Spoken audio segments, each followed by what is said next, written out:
पिछले पार्ट के आखिर में हमने देखा था कि वेडनेसडे की हालत मरने वाली थी और तब थिंग उसे देख रहा था। अब इस पार्ट की शुरुआत में हम देखते हैं कि वेडनेसडे अभी भी होश में नहीं आई होती। तो वहाँ पर मोर्टिशिया मरे हुए लोगों की कहानियाँ सुनाती है जो वेडनेसडे को काफी पसंद थी और शायद इसी से वो कोमा से बाहर आ जाएगी, जिसके बाद वो लोग वहाँ से निकल जाते हैं। और तब वेडनेसडे अचानक उठ जाती है। उसे विजन्स ख्यालों में लैरिसा नजर आती है। वेडनेसडे को लैरिसा का दिखना अजीब लगा। वो रूम से निकलकर देखती है कि वो जंगल में प्रिंसिपल के ऑफिस में है और वहाँ भी लैरिसा है। तो वेडनेसडे उससे पूछती है कि तुम क्यों देख रही हो मुझे। लैरिसा कहती है कि मैं तुम्हें जिंदगी में रास्ता दिखाने के लिए आई हूँ। जैसे पहले गुडी एडम्स आती थी, मैं भी तुम्हारी दूर की रिश्तेदार हूँ और फिलहाल मैंने तुम्हारे बारे में सब जान लिया है, जिसमें अब तक तुमने अपनी पावर्स खो दी हैं और एनिड के मरने के बारे में अभी तक उसे नहीं बताया और टाइलर को भी तुमने अजाइलम से आजाद करवा दिया और तुम्हें अब सब कुछ ठीक करना होगा। तो वेडनेसडे कहती है कि उसके लिए मुझे वापस पावर्स चाहिए होंगी जो आप मुझे दिला सकती हो। लैरिसा कहती है वेडनेसडे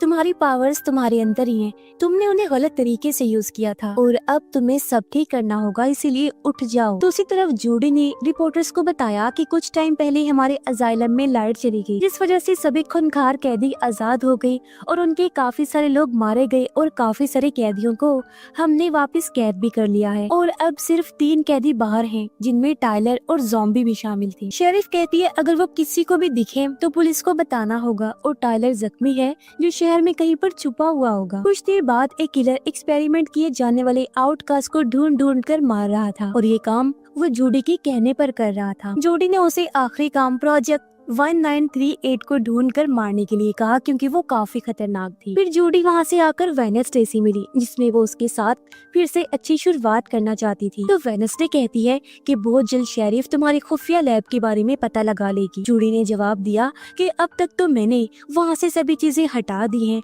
और आगे से तुम मेरे रास्ते में मत आना। वेडनेसडे कहती है कि रास्ते में आना ही तो मेरा काम है और पेशेंट 1938 कौन है, क्योंकि उसके बारे में तुमने कुछ भी रिकॉर्ड में नहीं लिखा है। ये सुन वो परेशान हो जाती है लेकिन जवाब नहीं देती। तो वेडनेसडे वहाँ से बाहर निकल गई। तभी वेडनेसडे को टाइलर की तरफ से एक नोट मिला जो धमकी थी, जिसमें वो आज रात वेडनेसडे और एनिड को मारने की बात कर रहा था। तो वेडनेसडे भागकर टाइलर के पास जाने लगी, लेकिन तब तक वो वहाँ से गायब हो चुका था। दूसरी तरफ सायरन लड़की ने अपनी माँ को सेफ जगह पर छुपा दिया था क्योंकि उसके डैड उनकी सायरन पावर्स को यूज करना चाहते थे, जिनके बाद वो सायरन की पावर्स को भी यूज करने वाला था। वेडनेसडे वापस उसके रूम में आ गई, तब उसे वहाँ एनिड मिली। वेडनेसडे को यहाँ भी लैरिसा दिखी जो सिर्फ उसे ही नजर आ रही थी। वो एनिड को कहती है तुम्हें घर जाना चाहिए क्योंकि टाइलर हम दोनों को मारने आने वाला है। लैरिसा वेडनेसडे से एनिड को सच बताने के लिए कहती है कि वो मरने वाली है, लेकिन एनिड वहाँ से अपने वुल्फ गैंग के पास जाने के लिए निकल जाती है। कुछ देर बाद वेडनेसडे टाइलर को रोकने के बारे में सोच रही थी, जहाँ लैरिसा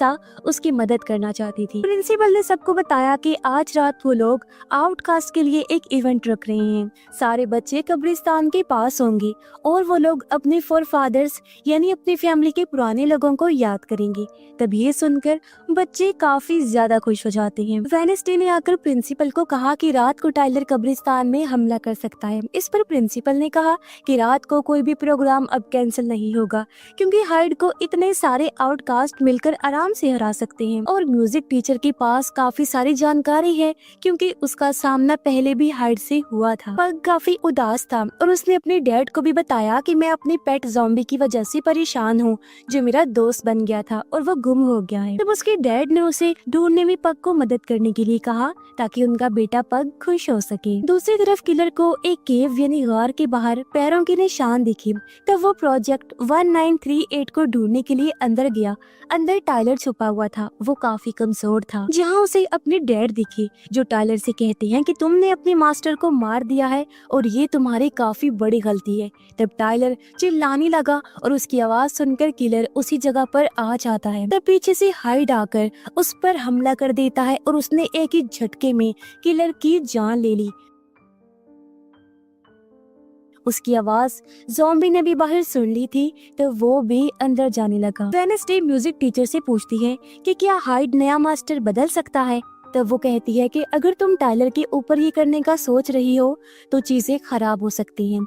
उधर ज़ॉम्बी ने किलर की बॉडी को खा लिया था, जिससे वो धीरे धीरे ठीक होने लगा। वेडनेसडे ने टाइलर की मास्टर की डायरी पढ़नी शुरू की, जिसमें वो समझ सकी कि कैसे हाइड की नई मास्टर वो बन सकती है। तभी यहाँ पर मोर्टिशिया आई और वो वेडनेसडे से ठीक से बात नहीं कर पा रही थी क्योंकि वो बिजी थी। मोर्टिशिया को भी फिर पता चल गया था कि वेडनेसडे टाइलर की मास्टर की डायरी पढ़ रही है, क्योंकि वो एक लिक्विड बनाना चाहती है ताकि टाइलर की मास्टर बन सके।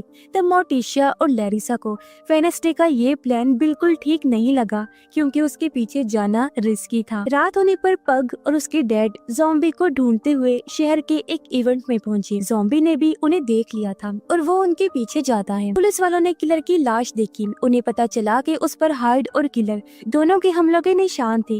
ये कैसे हो सकता था, ये चीज उन्हें समझ नहीं आ रही थी। तब इस बारे में शेरिफ ने रेडियो पर बताया।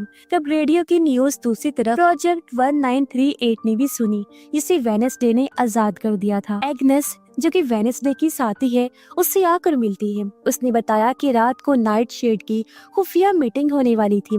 तो वेडनेसडे ये सुनकर चौंक जाती है और कुछ ही देर बाद सभी नाइट शेड मिलते हैं, जिन्हें एनिड और उसके दोस्त ने बुलाया था। यहाँ वेडनेसडे भी आ गई थी। एनिड ने सबको बताया कि आज रात टाइलर मुझे और वेडनेसडे को मारने वाला है। वेडनेसडे भी बताती है कि जब वो हम दोनों पर हमला करेगा तब मेरा प्लान उसे काबू करने का है, क्योंकि मैं उसकी मास्टर बनने वाली हूँ। जो सुनकर सारे चौंक जाते हैं। फिर वेडनेसडे ने एक लैब में आकर केमिकल तैयार करना शुरू किया, लेकिन लैरिसा को ये चीज सही नहीं लगी, क्योंकि टाइलर ने अपनी मास्टर को भी मार दिया था। लेकिन वेडनेसडे ने पूरा प्लान तैयार कर लिया था और वो लिक्विड को एक इंजेक्शन में भरकर वहाँ से निकल जाती है। पग को जब ज़ॉम्बी के बारे में पता चला कि वो यही है, तो अपने डैड को बाहर छोड़कर वो अंदर उससे बात करने गया।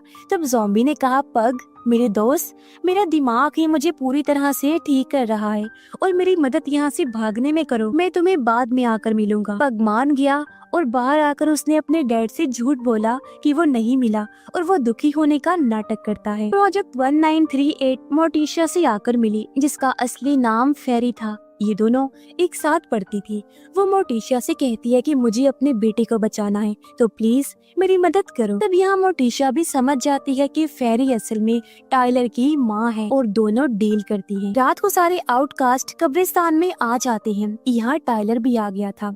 तब एनिड उसे अपने पीछे लगाकर एक जगह पर लेकर आई, जहाँ उसके सभी साथी थे। टाइलर को वो लोग पागल कह रहे थे, क्योंकि उसने अपने ही मास्टर को मार दिया था। ये सुन वो गुस्से से भड़क गया और हाइड बन गया और उसने सबको दूर फेंक फेंक के मारा और वो एनिड को मारने जाता है। तभी वहाँ पर वेडनेसडे उसे आकर कहती है, पहले तो मैं तुमसे प्यार करती थी और अब मैं तुम्हारी नई मास्टर बनने वाली हूँ। तभी यहाँ पर एक दूसरी हाइड आ गई। उसने टाइलर को उठाकर दूर फेंक के मारा और वो वेडनेसडे को मारने गई। तब मोर्टिशिया ने आगे आकर कहा कि हमारे ये डील नहीं हुई थी। तब ये सुनकर वो हाइड टाइलर को लेकर वहाँ से चली जाती है। वेडनेसडे कहती है कि ये वाली हाइड फेरी है, टाइलर की माँ और आपके बीच में क्या डील हुई? तो मोर्टिशिया कहती है कि फेरी अपने बेटे के साथ शहर को छोड़ देना चाहती है और इसी वजह से वो चले गई, यही हमारा वादा हुआ था। रात होने पर वेडनेसडे फिर से अपना नॉवल लिखने लग जाती है। उधर ज़ॉम्बी यानी कि आइजैक जोडे के घर आकर उसे जान से मार डालता है और तब तक फेरी और टाइलर भी साथ में थे। एनिड जब डांस प्रैक्टिस कर रही थी तो अचानक वो वेयरवुल्फ में बदल जाती है और वहाँ से भाग गई। ये चीज म्यूजिक टीचर ने भी देख ली। आज पूरे चांद की रात तो नहीं थी, इसलिए वो काफी चौंक जाती हैं। अब हम वेडनेसडे को देखते हैं, जो एनिड के जैसे कपड़े पहनकर उस जैसी ही हरकतें कर रही थी। फिर वो बाहर आकर एनिड की तरह सब लोगों से मिलकर नाच रही थी। सब लोग उसे इस हालत में देखकर कंफ्यूज्ड हो जाते हैं। फिर कहानी 17 घंटे पहले की दिखाई गई, जहाँ प्रिंसिपल ने स्कूल में कर्फ्यू लगा दिया था ताकि सभी बच्चे सेफ रह सके। फिर वेडनेसडे लैरिसा से मिली और वो कहती है कि वेडनेसडे तुमने 2 हाइड्स को आजाद कर दिया है। मुझे फ्यूचर का पता है, जिसमें एनिड अभी भी मरने वाली है और तुम्हें ये रोकना होगा। तुम्हें अपने पावर्स के बारे में जानना है ना, तो मैं तुम्हें बता देती हूँ कि तुम्हारी पावर्स तुम्हारी फैमिली से जुड़ी हुई है और एडम्स की पावर उनकी फैमिली की नजदीकियों से ही उन्हें मिलती है और तुम्हारा रिश्ता तुम्हारी माँ से ठीक नहीं है, इसलिए तुम्हारी पावर्स चली गई है। तुम्हें अपनी माँ से अपने रिश्ते को सुधारना होगा, लेकिन वेडनेसडे को अपनी माँ के साथ रिश्ते को ठीक करना सही नहीं लगता। वेडनेसडे प्रोफेसर से मिली और उससे फेरी के बारे में पूछती है। उसने बताया कि फेरी का तो मुझे नहीं पता, लेकिन उसका जो भाई था आइजैक, वो मेरा सबसे खास स्टूडेंट था। उसी ने मेरे लिए ये मशीन बनाई थी जिस वजह से मैं आज भी जिंदा हूँ। और आइजैक काफी ज्यादा एक्सपेरिमेंट करता था,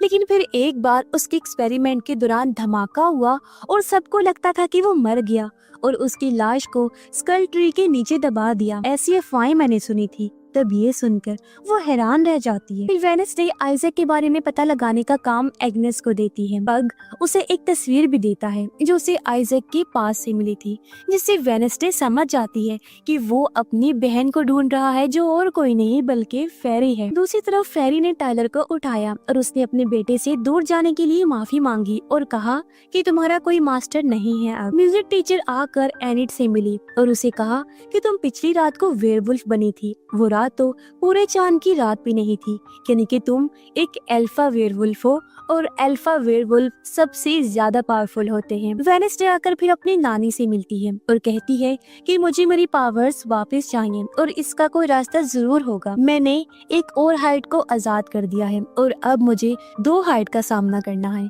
नानी बताती है सबसे पावरफुल रेवन रोजा है और उसी के घर में तुम्हारे मॉम डैड रह रहे हैं। उसके कब्र के ऊपर एक मंत्र लिखा हुआ है और अगर उसे कोई छूकर मंत्र पढ़ता है तो उसकी पावर्स उसे वापस मिल सकती हैं। फिर रात को वेडनेसडे वहाँ पर जाने के लिए निकल पड़ती है तो एनिट कहती है कि तुम बाहर नहीं जा सकती क्योंकि स्कूल में कर्फ्यू है और अगर किसी ने भी कर्फ्यू तोड़ा तो उसके सभी साथियों को गाला इवेंट से बैन कर दिया जाएगा। तो वेडनेसडे कहती है मैंने टाइलर और फेरी को आजाद कर दिया है और अब मैं शांत नहीं बैठ सकती और मुझे अकेले जाकर उन सब चीजों को ठीक करना होगा। जो कहकर वो वहाँ से निकल जाती है। कुछ देर बाद थिंग ने आकर एनिट को बताया कि म्यूजिक टीचर उनका रूम चेक करने के लिए आने वाली है। तब एनिट वेडनेसडे को वापस लाने के लिए निकलती है। वेडनेसडे आई और रोजा की कब्र पर हाथ रख के मंत्र याद करने लगती है।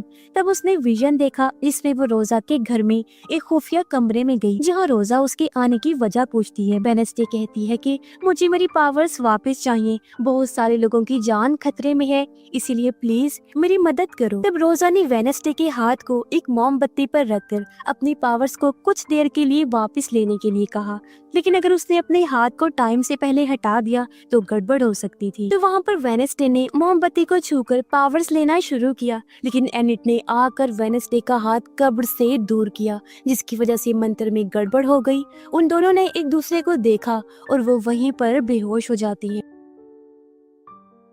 अगले दिन दोनों जब अपने कमरे में उठी तो उन्हें अपनी अपनी बॉडीज काफी अजीब लगी। फिर वो चिल्लाने लगी क्योंकि उन दोनों की बॉडीज एक दूसरे के साथ बदल चुकी थी और अब वेडनेसडे एनिट बन चुकी थी और एनिट वेडनेसडे। यहाँ लैरिसा भी थी जो कहती है कि तुमने मंत्र के रूल को तोड़ा है तो तुम्हें सजा मिलेगी। दोनों अपनी अपनी बॉडी में वापस जाना चाहती थी, इसलिए वेडनेसडे लैरिसा से पूछती है हम वापस अपनी बॉडीज में कैसे जाएं?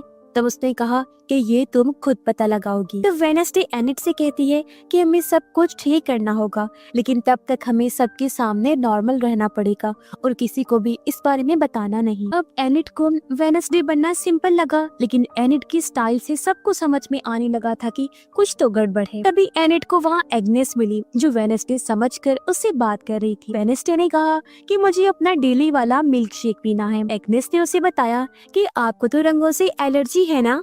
इस पर एनिट ने कहा कि ऐसा तो कुछ नहीं है, वो तो मैंने झूठ बोला था, और वो मिल्क शेक पीकर आगे बढ़ जाती है। एनिट का दोस्त जब उसे मिलने आया तो वेडनेसडे ने उसे काफी मारा और खुद से दूर रहने के लिए कहा, जिससे वो काफी कंफ्यूज्ड हो जाता है कि आज एनिट को क्या हो गया। उधर एनिट को वेडनेसडे की बॉडी में रंगों की वजह से इन्फेक्शन होने लगा और उसके जिस्म पर काफी सारे दाग बन गए थे, लेकिन तभी मोटिशिया ने उसे लगाने के लिए क्रीम दी जिससे वो कुछ ठीक हो गई। आज मोटिशिया को वेडनेसडे थोड़ी अजीब लगती है। उसने फिर वेडनेसडे को बताया कि आज फैमिली डिनर है और तुम्हें आना ही होगा। फिर वो वहाँ से निकल जाती है। तब तक वेडनेसडे कब्र पर वापस आई और उसने हाथ रखा, लेकिन मंत्र बोलकर कुछ नहीं हो रहा था।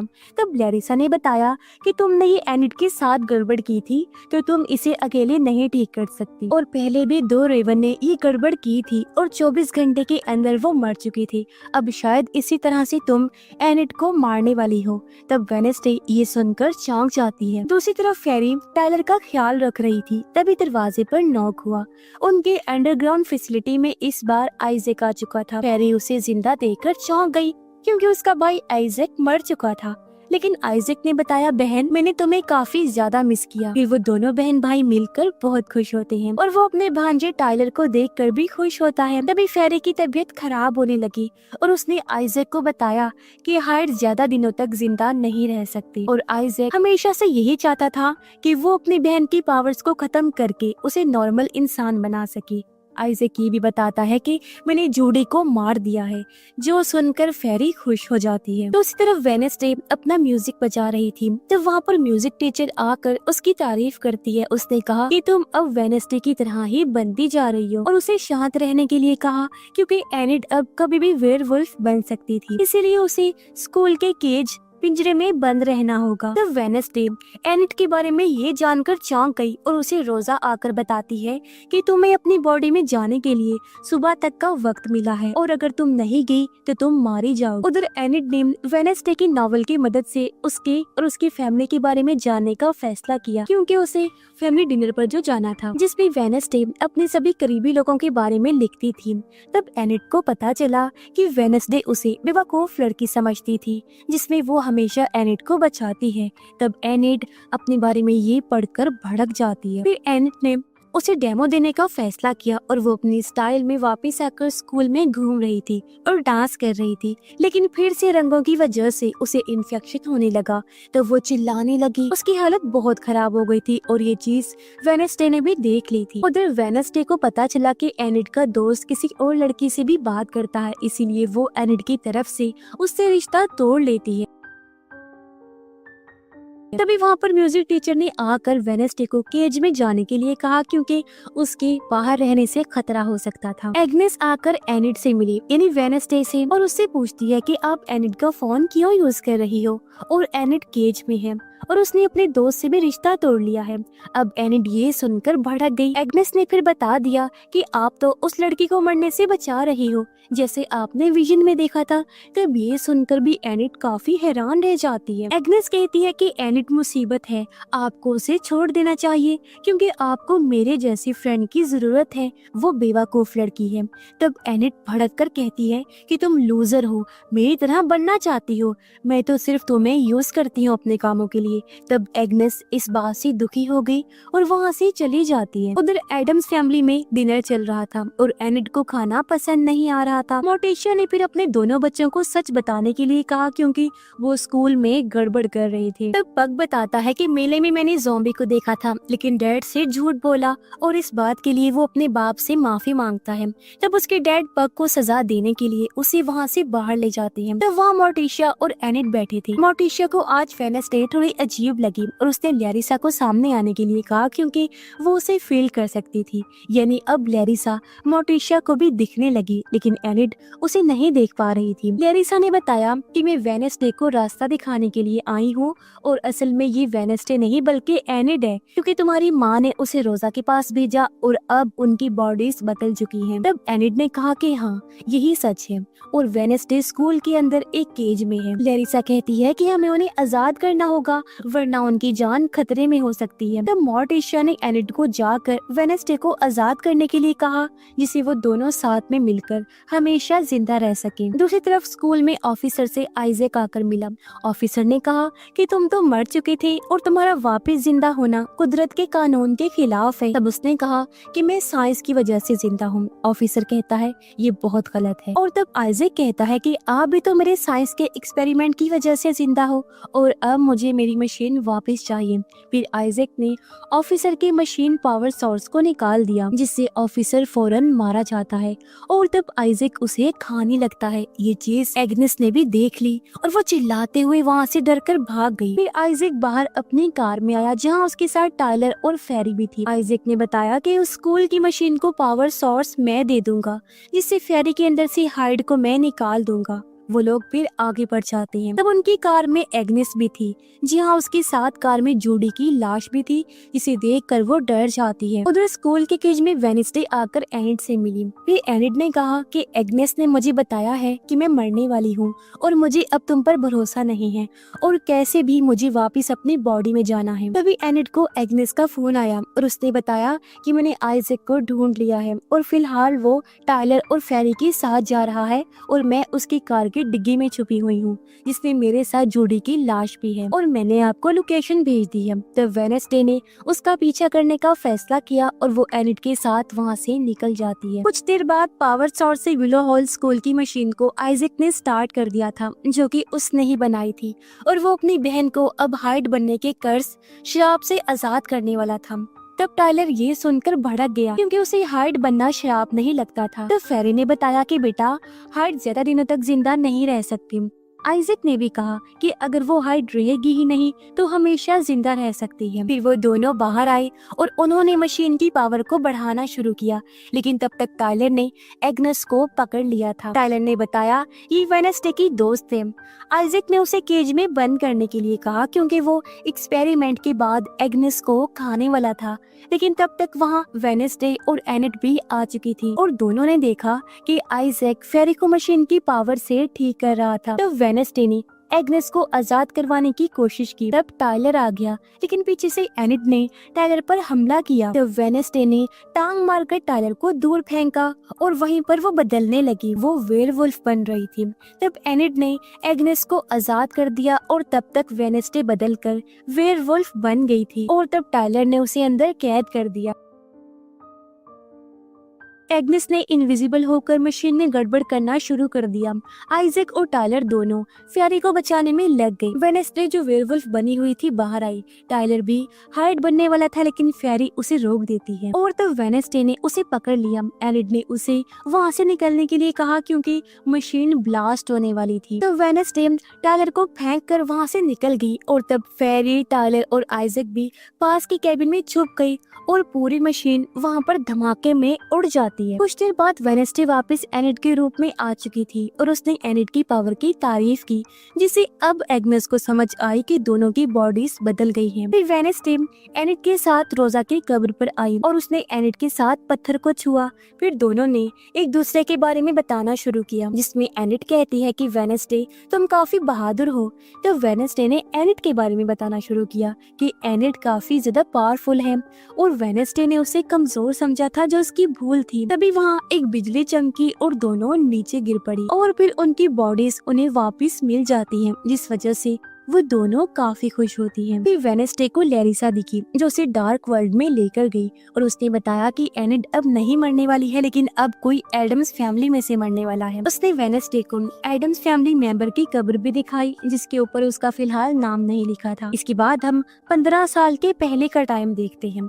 हमें पता चलता है कि सायन लड़की का बाप और प्रिंसिपल आपस में दोस्त थे और वो प्रिंसिपल ही था जो दोनों माँ बेटे की सायरन पावर्स का यूज करके पैसे कमाना चाहता था और ये काम वो सायरन के बाप से भी करवा रहा था। यही वजह थी कि दोनों माँ बेटे उससे दूर रहती थी। वेडनेसडे एनिड को बताती है कि अब तुम मरने वाली नहीं हो और मेरी फैमिली में से कोई मरने वाला है। एग्नेस कहती है कि मैंने आइजैक की फाइल ढूंढ ली है, जिसे तुम पढ़ सकती हो। कुछ देर बाद वेडनेसडे आकर अपनी फैमिली से मिली। उसने अपने मॉम डैड को बताया कि आप दोनों के काफी सारे राज हैं, जो कि मुझे कभी भी पता नहीं चले, जिसमें पग का ज़ॉम्बी असल में आइजैक है और डैड वो तो आपका रूममेट और दोस्त भी था ना। तब उसके डैड ने बताया कि वो मेरा दोस्त था, लेकिन जो बूढ़ा आदमी यानी जूडी का बाप एक्सपेरिमेंट्स करता था, वो आइजैक को अपने काम के लिए इस्तेमाल करता था और मैं बस आइजैक को बचाना चाहता था। तो वेडनेसडे कहती है कि अब वो पूरा जिंदा हो चुका है और फेरी के साथ वो मिल चुका है फिर वो अपनी मॉम को बताती है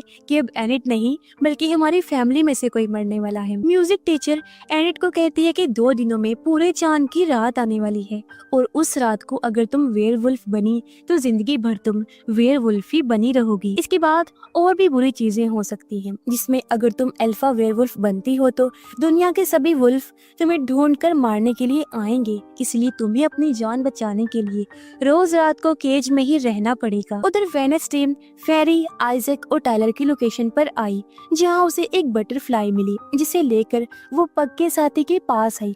अब ये बटरफ्लाई आइजैक इन्हीं ज़ॉम्बी की थी। ये जानकर पग खुश होता है। तब पग के दोस्त ने बताया कि बटरफ्लाईज अपने मालिक के पास आती जाती रहती हैं और ये खुद ही आइजैक को ढूंढ लेंगी। पग बताता है कि मेरा कोई दोस्त नहीं था, इसलिए मैंने आइजैक को दोस्त बनाया था, जो कहकर वो चला जाता है। अब वेडनेसडे बटरफ्लाई का यूज करके आइजैक को ढूंढने का काम पग के साथी को देती है। प्रिंसिपल वेडनेसडे की नानी को स्कूल का नया डिजाइन दिखाता है, जो कि वो गाला इवेंट में रखने वाला था। वो कहता है मैं आपकी फैमिली का नाम रोशन करूंगा और आप लोगों को इज्जत दूंगा, लेकिन इसके बदले मुझे बड़ी डोनेशन चाहिए होगी। ये बात तो साफ थी कि वो काफी बड़ा लालची इंसान था। तब नानी कहती है मुझे तुम जैसे लोग बिल्कुल पसंद नहीं, मैं तुम्हें एक पैसा नहीं देने वाली। ये कहकर वो निकलने वाली होती है। तब प्रिंसिपल ने साइलेंट लड़की को बुलाया, जिसने अपनी पावर्स को यूज करके नानी से कहा कि आप अपनी सारी दौलत अपनी मर्जी से स्कूल को डोनेट कर दो।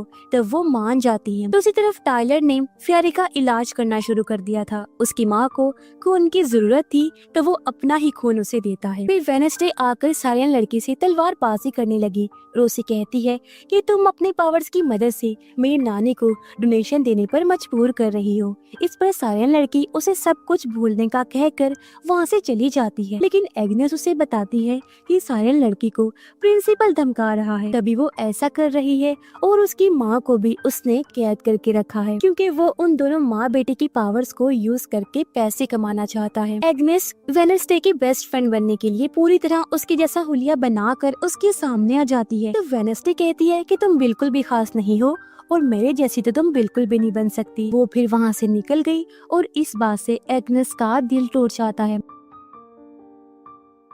प्रिंसिपल फिर फेरे लड़की के डैड को मार देता है, जो उसका साथी था, क्योंकि उसने उसके साथ काम करने से मना कर दिया था। रात को गाला इवेंट शुरू हो गया था और एडम्स फैमिली समेत सभी लोग भी वहाँ आ गए थे। एनिट का दोस्त उसके साथ नहीं था, क्योंकि वो अपने पुराने दोस्त के पास चला गया था। तब एनिड एक जगह पर आई और वो काफी दुखी हो रही थी। तब उसे वहाँ पर एग्नेस मिली, जो भी दुखी थी। एग्नेस ने बताया कि मैं वेडनेसडे जैसा बनना चाहती हूँ, लेकिन वेडनेसडे को मेरी बिल्कुल परवाह नहीं है। तब एनिड कहती है कि तुम्हें खुद की तरह जीना सीखना होगा और तुम्हें वेडनेसडे बनने की कोई जरूरत नहीं है।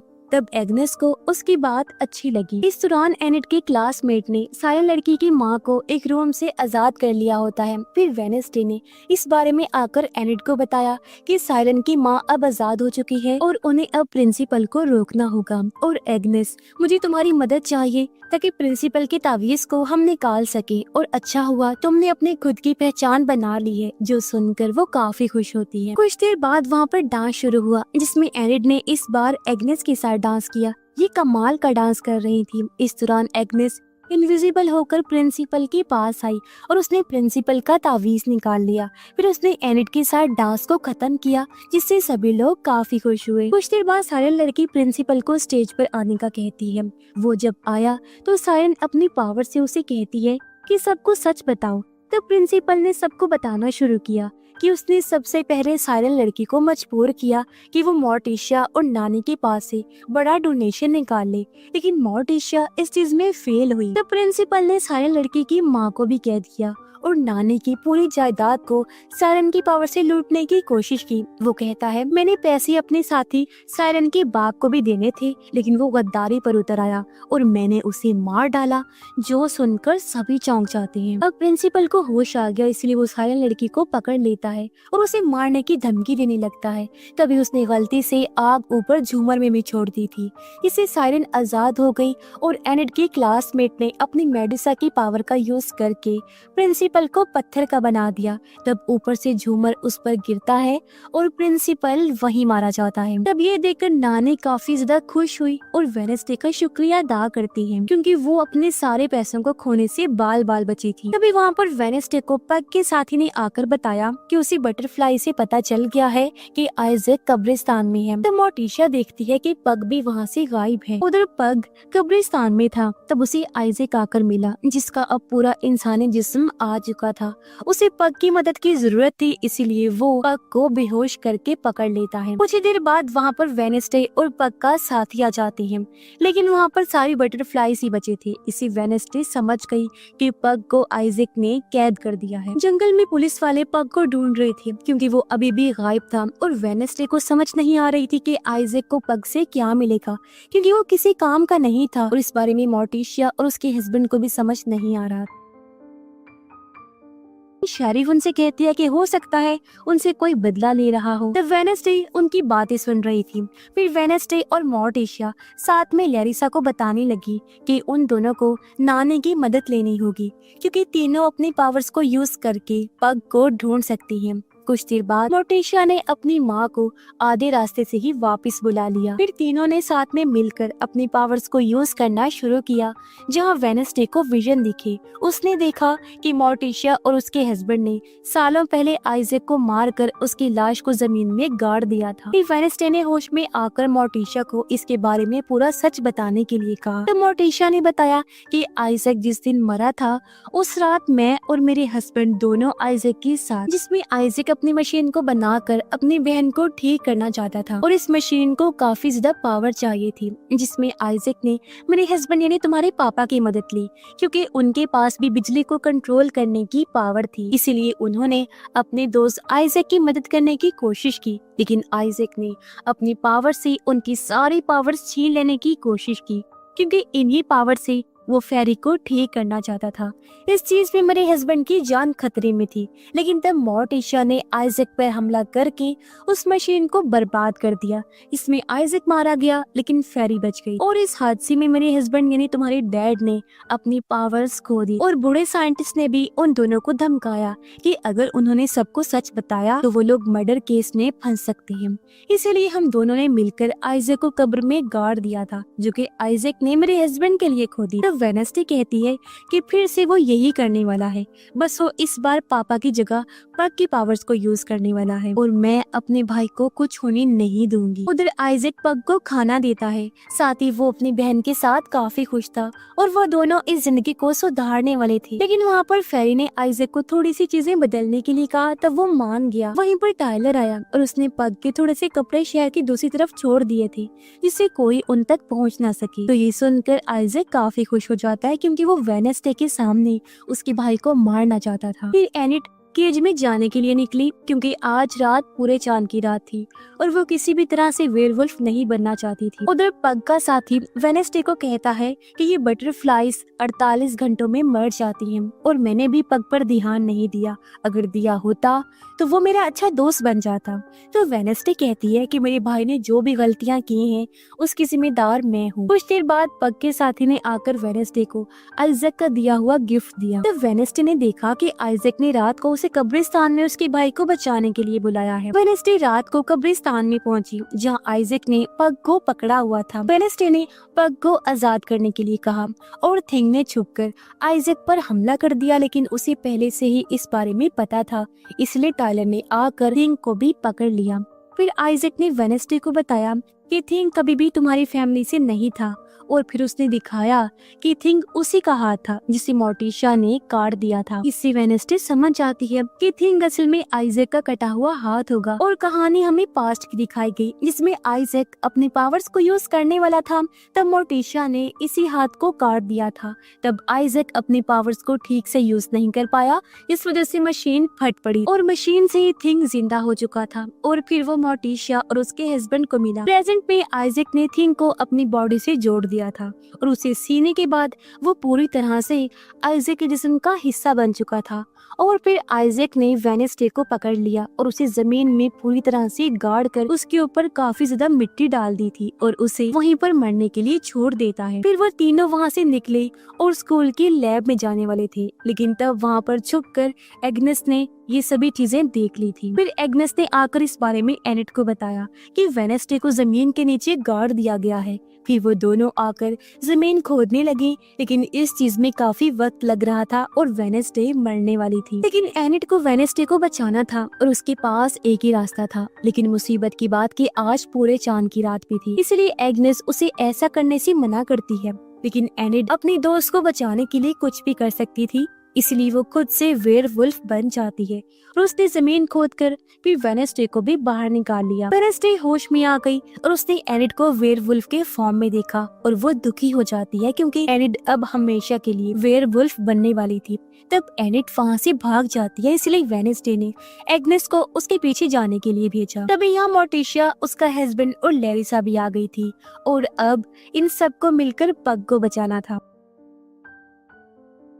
उधर स्कूल के टावर में आइजैक ने अपने हाथ के मिलने से पावर्स को यूज करके मशीन को ठीक करना शुरू कर दिया था और नीचे वेडनेसडे नाराज थी क्योंकि उसकी मॉम डैड ने थिंग वाला राज भी उससे छुपा के रखा हुआ था। अब वेडनेसडे अपने डैड को पुलिस को फोन करने का कहती है और खुद मोर्टिशिया के साथ ऊपर जाती है। तब तक आइजैक ने इस मशीन को तैयार कर लिया था और फिर फेरी ने आगे बढ़ने के लिए कहा और तब आइजैक ने अपनी पावर से टायलर को भी कैद कर दिया, फिर उसे पूरी तरह से बांध देता है। तब फेरी कहती है कि बेटा, मैं तो वैसे भी मरने वाली हूँ और मैं तुम्हें इस तरह मरने नहीं दे सकती। तब टायलर हाइड बनने की पावर खोना नहीं चाहता था, लेकिन फेरी उसके लिए यही चाहती थी। फिर आइजैक ने पग की बिजली को कंट्रोल करने और बिजली छोड़ने की पावर्स को खींचना शुरू किया और इससे वो टायलर को ठीक करने लगा था।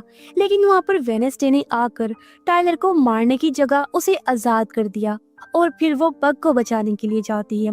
तब टायलर वहाँ पर हाइड बन गया और उसने आइजैक को पकड़कर उसे नीचे फेंक दिया। तब ये देखकर फेरी काफी दुखी हुई और टायलर काफी भड़का हुआ नीचे जाता है। तब वेडनेसडे माँ बेटे की लड़ाई देखने के लिए काफी ज्यादा खुश होती है। इसमें नीचे टायलर ने फेरी को फेंक के मारा और तब फेरी भी हाइट बन गई और वो दोनों लड़ने लगते हैं। लड़ते लड़ते बिल्डिंग से बाहर चले गए। तब वेडनेसडे अपने भाई के साथ भाग रही थी। यहाँ फिर एक काफी बड़ा धमाका हुआ जिसमें लैब फिर से बर्बाद हो जाती है। फेरी नीचे गिर रही थी। तब टायलर अपनी माँ को बचाने गया, लेकिन फेरी अपने बेटे को बचाने के लिए अकेली नीचे गिरकर मारी जाती है और ये चीज नीचे शेरिफ भी देख लेती है और तब टायलर अपनी माँ के मरने से काफी दुखी हुआ। दूसरी तरफ वेडनेसडे की फैमिली उठी।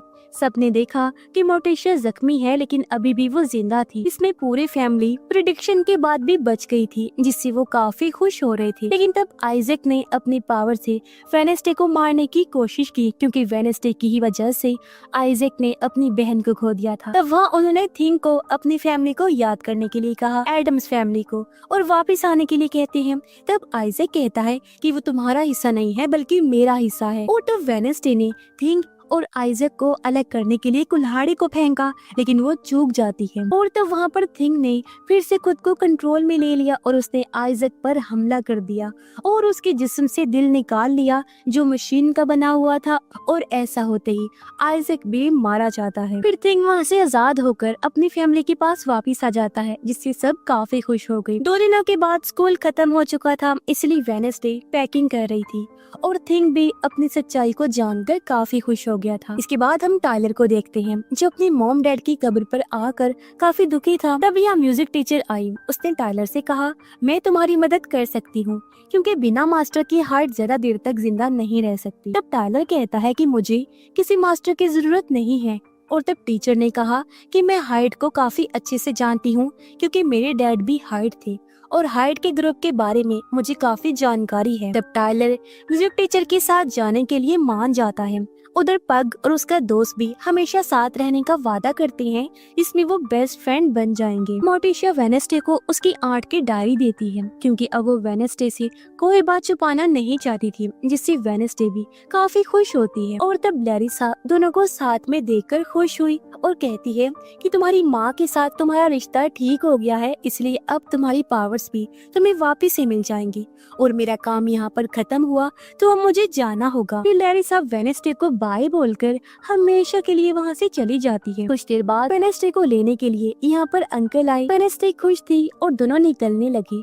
इसमें वेडनेसडे ने एक और साल इस स्कूल में खत्म कर दिया था। उधर म्यूजिक टीचर भी टाइलर को लेकर शहर से निकल रही थी और वेडनेसडे अब अपनी आर्ट की डायरी पढ़ना शुरू करती है। तब उसे वहाँ पर एक डोर दिखाई दिया। साथ ही वेडनेसडे को अब एनिट को भी बचाना था, जो जंगलों में घूमते हुए छुप रही थी। फिर वेडनेसडे को अपनी आर्ट के विजन नजर आई और वो भी वेडनेसडे के विजन्स देख रही थी। दोनों एक दूसरे को ही देखती हैं। इसके बाद हम वेडनेसडे की नानी को देखते हैं, जो अपने घर पर आ गई थी, जहाँ वो एक दरवाजा खोलती है, जिस कमरे के अंदर उसने अपनी बेटी यानी वेडनेसडे की आर्ट मोर्टिशिया की बहन को कैद करके रखा हुआ था, यानी वो जिंदा थी। और वहाँ दीवार पर उसने लिखा था कि वेडनेसडे को मरना होगा, और ये चीज नानी ने भी पढ़ ली थी। और इसी के साथ ये सीजन इधर ही खत्म हो जाता है।